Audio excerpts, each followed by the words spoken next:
Chicken ఎన్ని పీసులు ఇస్తారు? 3 పీసెసా? ఎగ్స్ 3 ఇస్తారా వారానికి? మిల్క్ ఇస్తున్నారు మార్నింగ్? 2 కర్రీస్ ఇస్తున్నారు. ఆఫ్టర్నూన్ ఒకటే కర్రీ. నైట్ ఫ్రూట్ ఇస్తున్నారా? స్నాక్స్ ఈవినింగ్ ఇవ్వరా? డిడి గారికి ఫోన్ కొట్టు. నమస్తే సార్. నమస్తే అండి. నేను ఈ గాజువాకలో సాయిబాబా టెంపుల్ దగ్గర ఉండే పోస్ట్ మెట్రిక్ హాస్టల్లో ఉన్నాను. మీరు ఎప్పుడన్నా వచ్చి పిల్లలతో మాట్లాడారండి ఎక్కడన్నా? నేను మొన్న ఒక 1 వీక్ బ్యాక్ వచ్చాను సార్ అక్కడికి. 1 వీక్ బ్యాక్ పిల్లలతో మాట్లాడారా పర్సనల్? మాట్లాడాను. అన్ని బాగా వస్తున్నాయని చెప్పారా? ఈవినింగ్ వాళ్ళంతా ఉన్న టైంలో మాట్లాడాను, బాగుందన్న. వాళ్ళకు 3 ఎగ్స్ ఇస్తున్నారు వారానికి. సార్ చికెన్ 73 మంది ఉంటే 5 కేజీలు తెప్పించారు. ఏందండి ఇది? ఏంది అసలు? నేను రెక్టిఫై చేయిస్తాను సార్.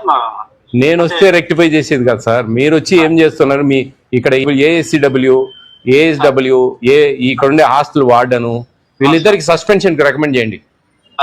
ఇంతవరకు పాలు ఇవ్వలేదు ఇక్కడ. మీరు ఏం చూసారు సార్ వారం క్రితం వచ్చి? నాకు రేపు మార్నింగ్ రండి. మీ ఏబిసిడబ్ల్యూలు, విశాఖపట్నంలో ఉండే ఏఎస్డబ్ల్యూలు అందరు రండి.